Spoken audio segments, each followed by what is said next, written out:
وقدوتنا وأسوتنا وحبيبنا وقرة أعين. اللهم إنا نسألك حسن المحبة وحسن المتابعة لنبينا وحبيبنا محمد صلى الله عليه وسلم في أقواله وأفعاله وأحواله برحمتك يا أرحم الراحمين. أما بعد، سادات الحبائب الأجلاء والأعزاء, yang mulia Habib Zain Baharun, para habaib yang lain, ada Habib Abu Bakar, Habib Hadi, Habib Haidar, Habib Ahmad Pasuruan, ada Habib Muhammad, paling ujung besti saya, Habib Aeh. Insya Allah mudah-mudahan kita mendapatkan karomah dan barokahnya beliau-beliau. Fadilatil mukarramah wal mu'azzamah, Mbah Nyai Sepuh, Mbah Bu, mudah-mudahan Allah karuniakan kepada beliau panjang yuswa, sehat wa afiyah, supados terus saged ndampingi, bimbing, ndongaaken, riyadhah lan nirakati kita sedaya santri-santrinipun. Al-Fatihah. A'udzubillahi minasyaitonirrajim. Bismillahirrahmanirrahim. Alhamdulillahirabbil alamin arrahmanir rahim maliki yaumiddin. Iyyaka na'budu wa iyyaka nasta'in. Ihdinas shiratal mustaqim. Shiratal ladzina an'amta 'alaihim ghairil maghdubi 'alaihim waladdallin. Rabbi firli wa liwalidayya wa lil mu'minina amin ya rabbal alamin. Kepengasuhan Pondok Pesantren Langitan, Syekhina Kiai Abdullah, Syekhina Kiai Abdurrahman, Syekhina Kiai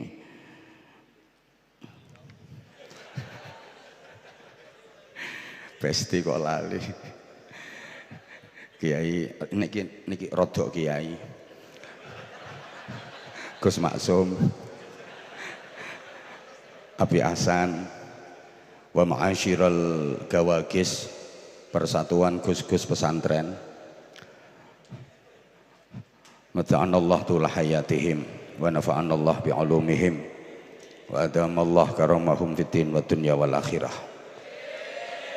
Nah, dan spesial Ustadz Nasir, Masya Allah, munsyidun jayyidun, yang mampu menyihir hadirun wasantriyun, mendadak jadi munsyidun jununun.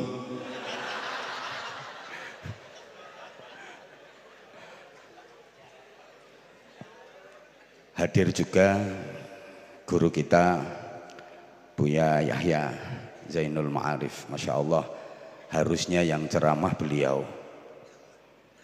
Ini sangat tidak muqtadul maqam kalau saya harus ceramah di majelis mulia ini, apalagi di hadapan beliau-beliau yang rata-rata lulusan Timur Tengah. Saya hanya lulusan tengahnya timur.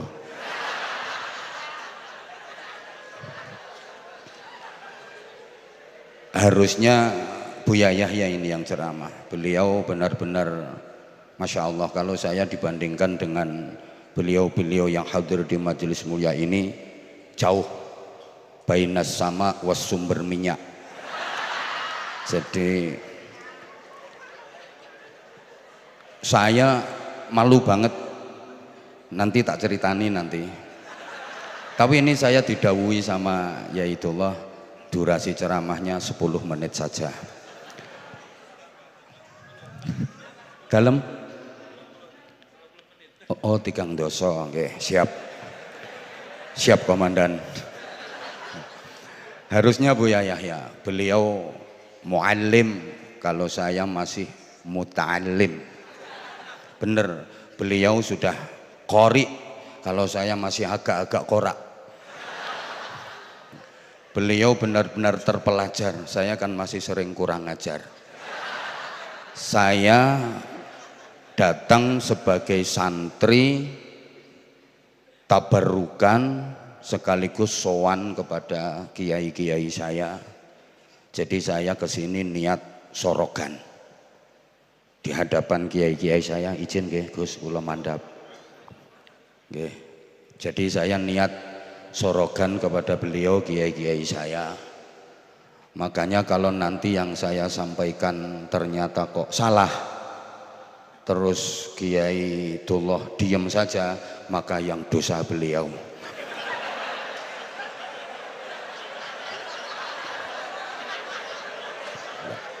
Saya kan sorogan, santri sorogan ke kiai, salah, wajar. Kalau udah pinter ya nggak sorogan.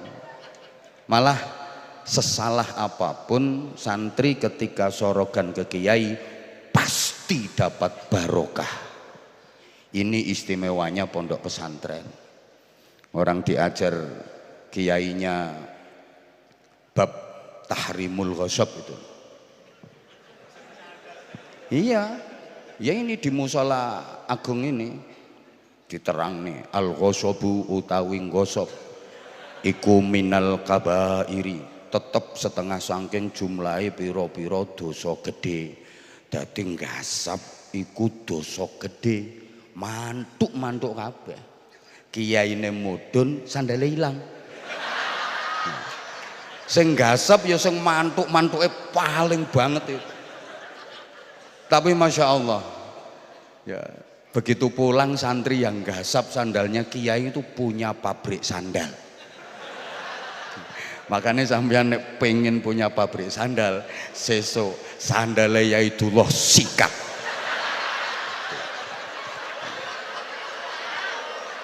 Ini istimewanya pondok pesantren itu.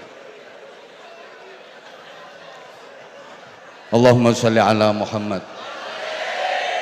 Malam ini kita ikroman wa hurmatan haul masyayikh langitan, sekaligus taklim zikra maulidir Rasul Muhammadin sallallahu alaihi wasallam, memperbanyak sholawat, menambah mahabbah kecintaan kita kepada Rasulullah, ikhtiar maksimal, itba', mengikuti, meneladani perilaku, karakter dan kepribadian Rasulullah dengan harapan kita layak digolongkan sebagai umat ijabah yang berhak mendapatkan syafaatnya.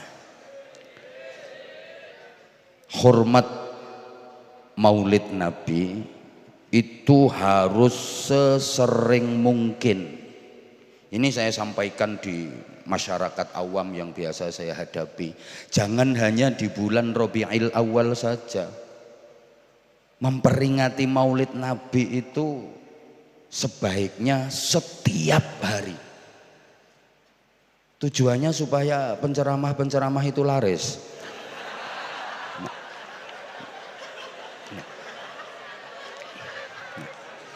Enggak gini loh.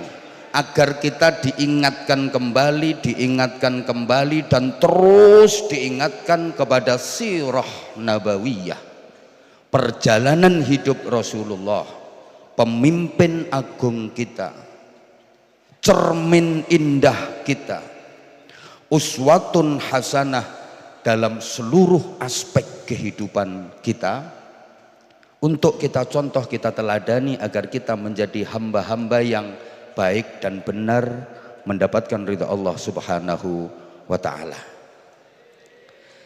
Jarak antara kita dengan Rasulullah itu sangat jauh. Sekarang aja udah terhitung 1448 tahun dari hijrahnya Rasulullah. Coba hitung berapa jauh jarak antara kita dengan Rasulullah. Rasulullah kalau diibaratkan adalah sumber mata air yang sangat jernih, bersih, bening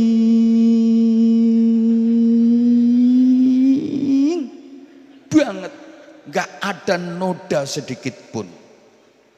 Sedangkan kita itu ibarat sungai-sungai kecil yang airnya kotor karena sampah, keruh karena lumpur. Keruh itu bahasa Inggrisnya the butek.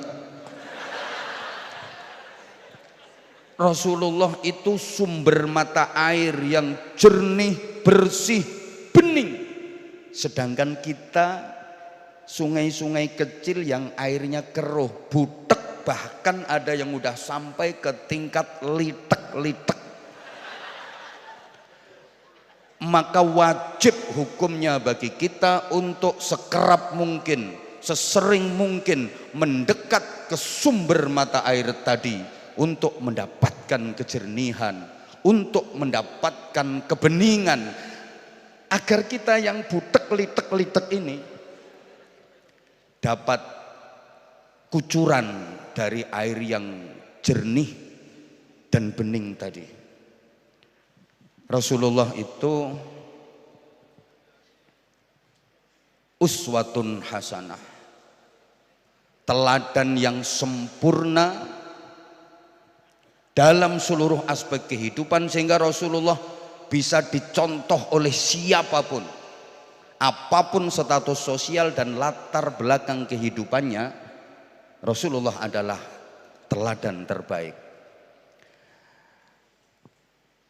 Para sahabat itu adalah orang-orang yang pengen ikhtiar maksimal, berusaha keras, mengepas-ngepaskan ini udah bener ya bahasanya ya.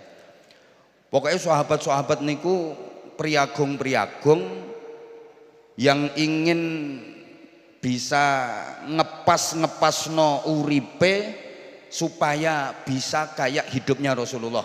Walaupun nggak ada yang bisa full persis kayak Rasulullah, nggak mungkin bisa. Tapi beliau-beliau para sahabat adalah pribadi-pribadi yang berusaha keras untuk bisa ngepas-ngepas no uripe ben koyo uripe Kanjeng Nabi. Allahumma sholli ala Muhammad.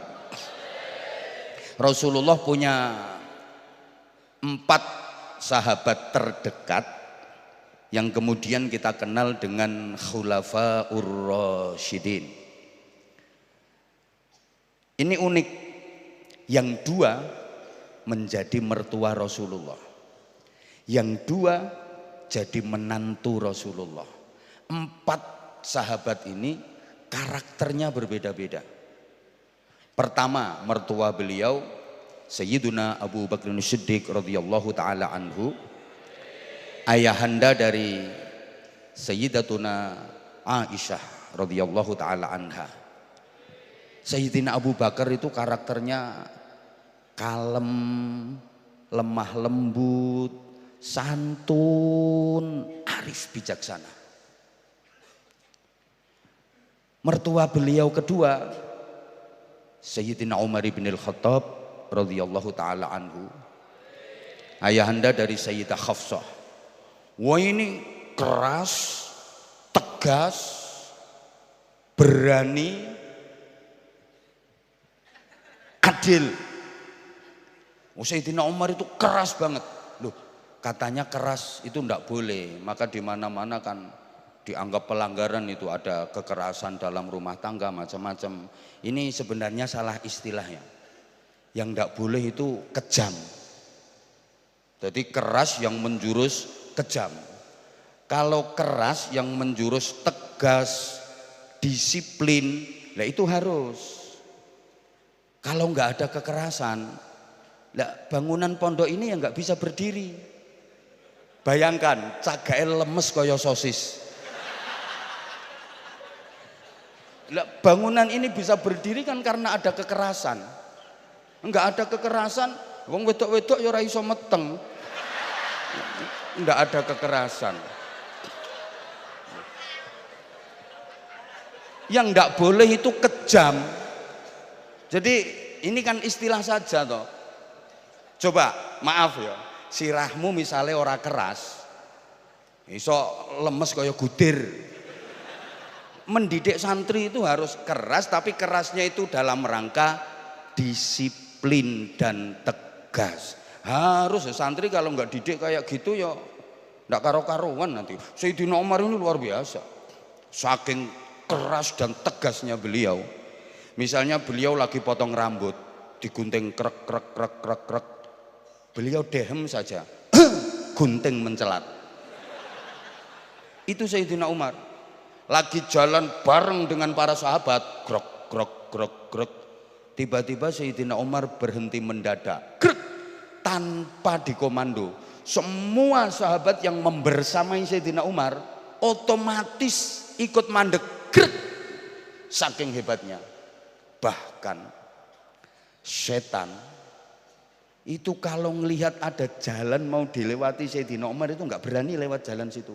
Misalnya dari timur sana ada setan, Sayyidina Umar mau lewat, balik kanan, saking takutnya. Itu yang lewat Sayyidina Umar, beda dengan Sayyidina Anwar. Nah, kalau saya yang lewat ya malah dirangkul sama setannya, ketemu koncone.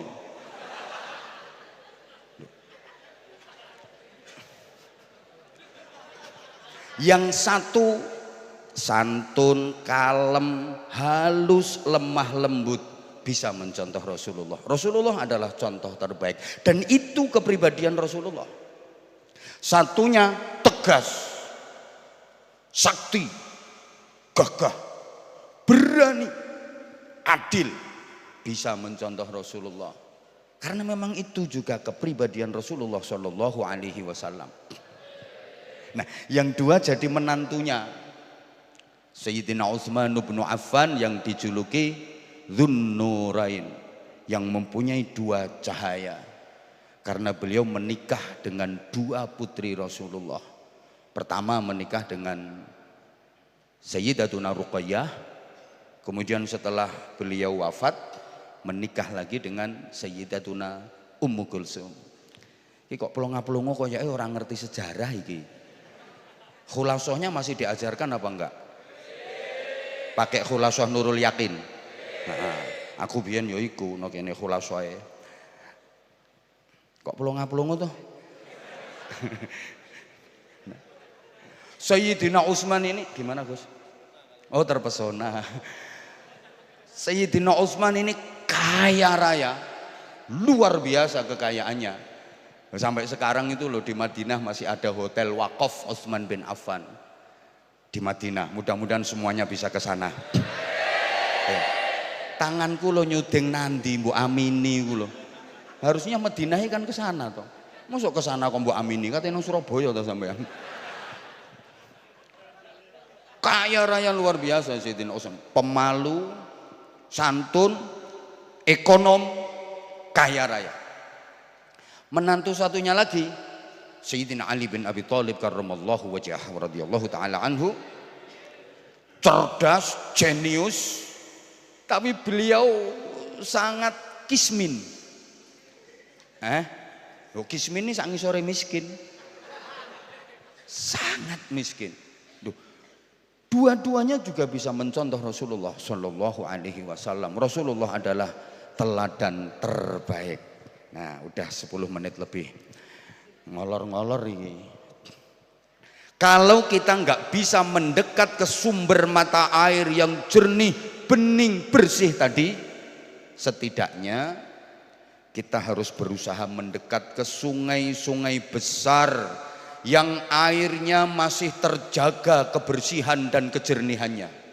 Kita kan butek-litek-litek, mau mendekat ke puncak dari sumber mata air yang sangat jernih, bening, bersih tadi nggak mampu, kita mendekat ke sungai-sungai besar yang airnya masih bersih, airnya masih jernih, agar kita yang butek-butek ini dapat gerojokan air jernih bening dari sungai-sungai besar itu, supaya lama-lama butek kita jadi hilang dan kita pun katut bening.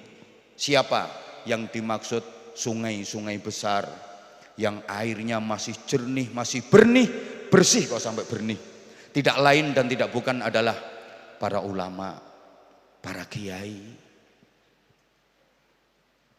Ini maaf ya, kita yang butek-butek wajib hukumnya mendekat, mepet ke sungai-sungai besar yang airnya bersih jernih tadi, para ulama, para kiai yang sanad ilmunya nyambung sampai hadratul Rasul Muhammad sallallahu alaihi wasallam.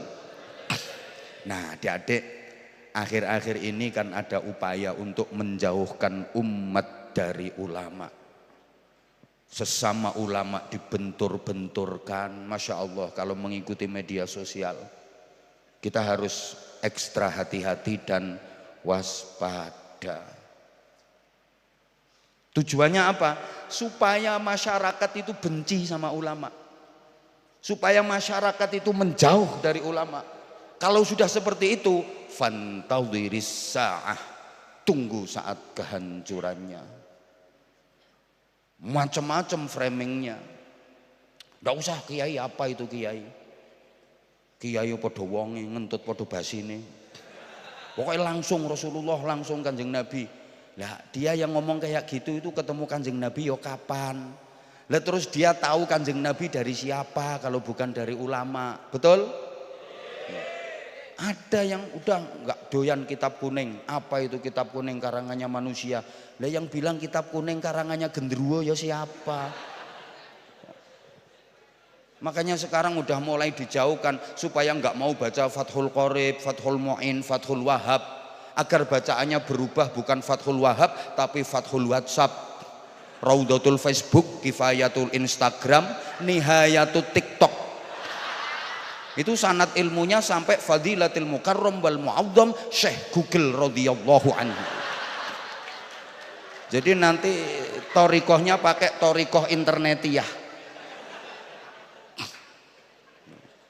Lu siapa yang mengenalkan kita kepada Allah, kepada Rasulullah, yang membimbing iman dan takwa kita kalau bukan para ulama, kalau bukan para kiai? Dengan perjuangan yang luar biasa merangkul masyarakat Indonesia yang dulunya sama sekali nggak kenal Allah. Kan masyarakat Indonesia dulu begitu, masih banyak kepercayaan-kepercayaan, masih banyak kejawen, Purbakayun, Sabto Darmo, Darmo Gandul, Gandule Darmo, ada Gugon Tuhon, ada Klenik, masih percaya sama Nyai Basingah, Nyi Blorong, Nyi Roro Kidul, Nyi Roro Lor, Nyi Roro Wetan, Nyi Roro Tengah, Nyi Roro Pojokan, Mak Lampir, Nini Pelet Gerandong, wa ala alihi wa ashabihi ajma'ina wa akta'ina wa absoin. Berubah drastis, hampir 90% memeluk Islam. Ini karena strategi dakwah yang luar biasa. Makanya dalam konteks dakwah di Indonesia ini ada namanya tasfiyah, ada istidkhaliyah, ada tanmiyah. Kok lihat pelongo-pelongonya kok kayak nggak mudeng ya saya ngomong kayak gini. Tasfiyah itu apa? Tirukan bareng-bareng. Purifikatif bareng. Purifikatif. Nah, ya wis pokoke gak ngerti pokok nirokno. Pemurnian, tapi ada juga istidkhaliyah, akomodatif. Rasulullah hijrah ke Madinah. Orang-orang Yahudi di Madinah tiap tanggal 10 Muharram mereka berpuasa. Rasulullah tanya, ngapain itu orang-orang kok puasa? Jawabannya, li'annallaha anja nabiyahu an fir'auna wa junudih. Karena Allah menyelamatkan nabinya pada hari itu dari Fir'aun dan bala tentaranya. Apa kata Rasulullah? Nahnu ahaqqu bi Musa minhum. Kami lebih berhak memiliki Musa daripada mereka. Kemudian Rasulullah bersabda, sumu, puasalah kalian, kalian yang lebih berhak. Ini akomodatif. Loh, ini perbuatannya orang Yahudi kok ditiru-tiru. Ada tasfiyah, pemurnian. Wa khalifu, tapi jangan sama persis dengan mereka. Kalau mereka cuma tanggal 10 Muharram saja, kamu tambah tanggal 9-nya. Mulai saat itu dikenal istilah tasu'a. Understand? Wis to gak ngerti ya wis ngomong yes ngono aku ben lega, understand? Ini namanya apa? Ada ada tasfiyah, ada istidkhaliyah. Itu di Bukhari disebutkan, kunna fil jahiliyah idza wulida lanal ghulam dzabahna syatan. Kami para sahabat dulu waktu masih jahiliyah, ketika punya anak lahir menyembelih kambing dalam rangka mayoran. Walattohna sya'rahu biddam. Rambutnya bayi itu kami olet-oleti, kami elet-eleti, kami lumuri dengan darahnya kambing. Wa idza ja'al Islam, ketika Islam sudah datang, idza wulida lanal ghulam tetap dzabahna syatan. Ketika Islam datang, kami dikaruniai anak, kami tetap nyembelih kambing. Tapi ada tasfiyahnya, rambutnya tidak dilumuri darah, walattahna sya'rahu bizza'faron. Rambut bayi dioles-olesi dengan parfum, dengan minyak za'faron. Maka Islam itu tidak mengenal animisme, dinamisme. Paham tak gak diomongi model ngene iki? Loh, yo karepku santri ki yo ben rondok berpikir maju ngono lho. Walaupun gudiken oke, keroken oke. Tapi wawasan berpikir jangan sampai kalah dengan S3, S4, S5, S7, S17. Santri langitan kok dilawan. Lah iyalah. Islam tidak mengenal animisme, bahwa ada sesuatu, benda, pohon, tempat yang didiami arwah nenek moyang. Tidak ada kepercayaan seperti itu. Juga tidak mengenal dinamisme, ada benda yang dianggap bisa mendatangkan sial. Enggak ada. Tapi Islam meyakini adanya barokah. Bareng, barokah. Kalau animisme, dinamisme enggak ada, apalagi totamisme. Tahu totamisme? Binatang yang dianggap mempunyai keramat. Tidak ada dalam Islam. Tapi beberapa ayat Al-Quran ternyata pakai nama binatang. Ayo sebutkan nama ayat surah. Beberapa surah dalam Al-Quran itu pakai nama binatang. Ayo surat apa saja? Al-Baqarah artinya sapi betina. Terus apa lagi? Al-Fil artinya, nah kan, terus apa lagi? An-Naml artinya, nah terus apa lagi? Al-Ankabut artinya, lo kan? Ada beberapa surah dalam Al-Quran pakai nama binatang. Kalau menceritakan Ashabul Kahfi pasti melibatkan ASU. Anaknya bernama The Kire itu. Nah itu kalau menceritakan Ashabul Kahfi kan melibatkan itu. Wa kalbuhum basitun dhira'aihi bil wasid. Gini apa betul? Lah iya. Islam meyakini adanya barokah. Barokah itu apa? Subutul khair al-ilahi fisyai. Halo? Sesuatu yang diberikan kebaikan, mengandung nilai lebih yang merupakan anugerah dari Allah Subhanahu wa taala. Itu barokah. Banyak ayat Al-Quran yang menyebutkan barokah. Lah orang kalau nggak percaya barokah berarti sama dengan nggak percaya Quran. Banyak ayat Quran yang menyebutkan barokah, termasuk ayat Isra Mi'raj itu. Subhanalladzi asra bi'abdihi lailan minal masjidil harami ilal masjidil aqsa alladzi barakna haula. Itu termasuk waktu Nabi Musa masih bayi itu. Qala inni abdullah ataniyal kitaba wa ja'alani nabiyya wa ja'alani mubarakan aynama kuntu wa awsani bis salati waz zakah wa awsani bis salati waz zakati ma dumtu hayya. Wa ja'alani mubarakan. Inna awwala baitin wudi'a lin-nasi lalladzi bi Bakkata mubaraka.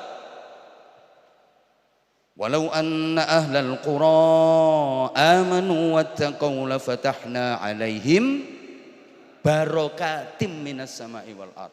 Disebut dalam banyak ayat Al-Qur'an. Ya, hadis Ibnu Juhaifah. Ini hadis Bukhari. Rasulullah wudu.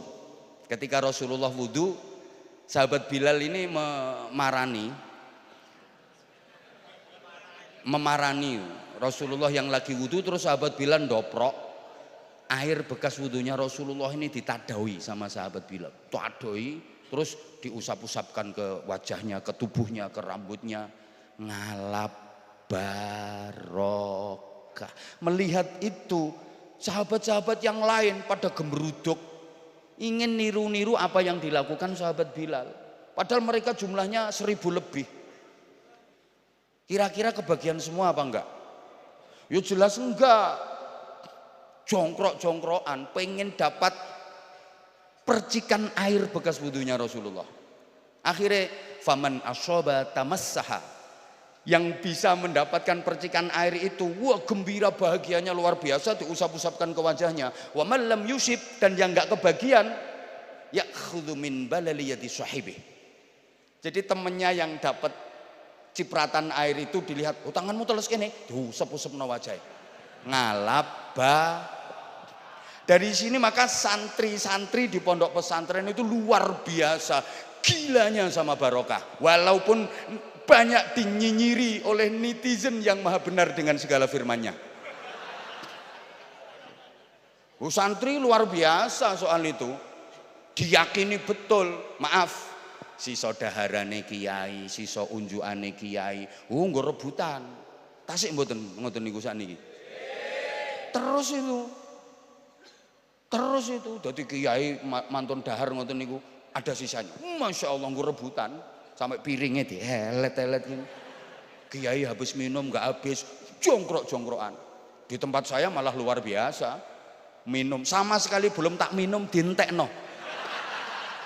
Jadi alasannya mumpung barokah masih utuh.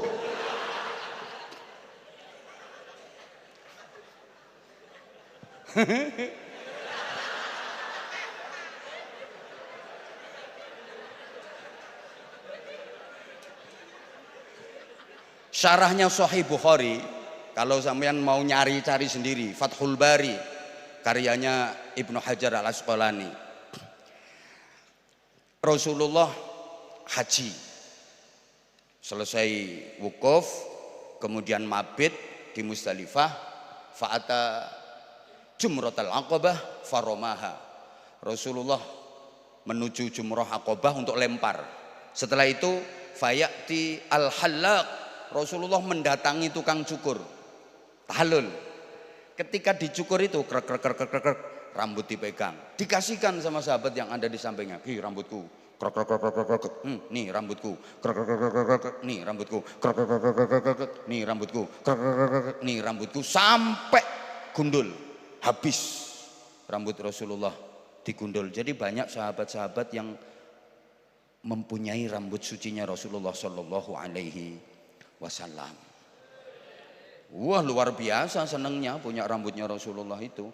Nah ketika memasuki zaman tabi'in, ini kan banyak yang ngaku-ngaku punya rambutnya Nabi. Maka kalau ada orang yang ngaku punya rambutnya Nabi itu akhirnya diteliti, min aina asobta, kamu mendapatkannya dari siapa? Ini bener rambutnya Kanjeng Nabi, kok jangan-jangan rambutnya Abu Jahal? Loh dike apa? Yustasfa bihi, dipakai obat, dike tombo. Jadi diwadahi kirbah, diwadahi botol, terus direndam dike tombo. Makanya ada seorang tabi'in namanya Muhammad ibnu Sirin. Iku ndhawuhi murite jenenge Abidah. Indi sya'ratun minan Nabi sallallahu alaihi wasallam asabtu min kibali Anas bin Malik. Aku mempunyai rambut Rasulullah, aku mendapatkannya dari Anas bin Malik. Oh iya jelas valid, wong Anas bin Malik itu menjadi khodamnya keluarga Rasulullah 14 tahun. Begitu mendengar itu, apa yang dikatakan Abidah? Lau kanat li sya'ratun minan Nabi sallallahu alaihi wasallam, andaikan aku mempunyai satu helai saja rambutnya Rasulullah, la habbu ilayya minad dunya wa ma fiha. Tentu aku lebih menyukainya, aku lebih senang daripada mempunyai dunia seisinya. Allahumma sholli ala Muhammad. Allahumma sholli ala Muhammad. Ya, itu yang hadisnya sahih. Masih banyak kapan-kapan kalau kesini lagi. Dalam tinggal 3 menit, alhamdulillah. Berarti terakhir ini, terakhir tinggal 3 menit. Itu yang hadisnya sahih-sahih ya. Nah, cuman al barokatu ziyadatul khair, barokah itu bertambahnya nilai kebaikan. Wala takunul barokatu illa fi khair, barokah enggak mungkin ada kecuali dalam kebaikan. Barokah enggak mungkin bisa dihasilkan kecuali dengan kebaikan, dan barokah tidak mungkin keluar kecuali dari ahli kebaikan. Lah santri-santri kalau ketemu kiai kok tangannya dicucup-cucup, dibolak-balik, apa barokahnya maksudnya? Maaf, tangannya masyayikh itu biasa dipakai pegang mushaf, biasa dipakai membolak-balik lembar demi lembar mushaf, lembar demi lembar kitab. Wajar barokah, beda karo tangan saya, tanganmu, gitu loh. Biasa dipakai untuk berzikir, biasa dipakai bimbing santri, bimbing masyarakat. Yakin, pokoknya sampean sing ikhlas, sing istiqomah, nderekaken masyayikh, insyaallah pinaringan barokah. Sampun persis waktunya habis. Saya mohon maaf. Sampun ya. Dalam kapan-kapan jenengan gantian. Ngapunten sangat, saya ini asli sekali lagi merasa sangat-sangat nggak pantas, tapi karena didhawuhi sama guru saya nggak ada kata lain kecuali sami'na wa ata'na. Ngeremenaken, ini bukan pengajian, tepatnya hiburan. Sampean kan wis bendino kesel ngaji, penat mikir. Nah, sekali waktu perlu dikai hiburan model ngeten niki. Makanya saya tadi duduk terus kali Kiai Maksum langsung ngadeg kae. Ya kok siap nggo hiburan aku. Ya penting sekali waktu, ya penting koyo ngene iki sekali waktu. Apalagi didhawuhi sama Kiai Dullah, Mbah Bu ngersakaken. Mbah Bu niku kadang-kadang hiburane nyetel saya. Nyetelane beliau itu nyetel saya, hiburannya ini. Masya Allah, alhamdulillah. Terus pokoknya muga-muga kita benar-benar diakui sebagai santrinya masyayikh kita. Subhanakallahumma bihamdika asyhadu an la ilaha illa anta astaghfiruka wa atubu ilaik. Mohon maaf terutama untuk para habaib, para masyayikh yang saya sampaikan sungguh bukan konsumsi jenengan. Saya ngomongi mereka yang ceketer-ceketer kayak saya. Jadi saya hanya memberikan motivasi, semangat untuk mereka-mereka. Enggak berani kalau saya ngomong di hadapan beliau. Ini kan karena saya sorogan. Jadi mohon ya itulah yang salah nanti dikoreksi dan dikasih nilai. Ya sorokan kok, kalau sudah naik kelas ya jujur saja dinaikkan kelasnya. Nanti sorokannya kitabnya meningkat lebih tinggi lagi. Kalau harus diturunkan ya turun, nggak apa-apa. Mbak Leni Iqdadiyah saya siap, nggak apa-apa. Mohon maaf. Wafaqanallahu wa iyyakum lima yuhibbu wa yardah. Assalamualaikum warahmatullahi wabarakatuh.